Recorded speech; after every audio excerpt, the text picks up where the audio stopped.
ராமநாதபுரம் மாவட்டம் உத்திரமேரூர் கேதாரீஸ்வரன் தெருவில் நீதிமொழி HP case வளாகத்தில் அதிமுக முன்னாள் அமைச்சரும் மாவட்ட கழக செயலாளர் வி சோமசுந்தரம் புதிய ஜவுளி கடையை திறந்து வைத்து முதல் விற்பனையை துவக்கி வைத்தார்.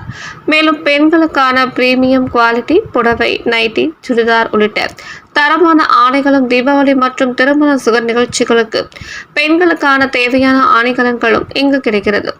2ஆம் தேதி முதல் 9ஆம் தேதி வரை 1000 ரூபாய்க்கு மேல் வாங்கும் ஜவுளிகளுக்கு நிச்சய பரிசும், ரூபாய் 2500க்கும் மேல் வாங்கும் ஜவுளிகளுக்கு புடவையும் இலவசமாக வழங்கப்படுகிறது.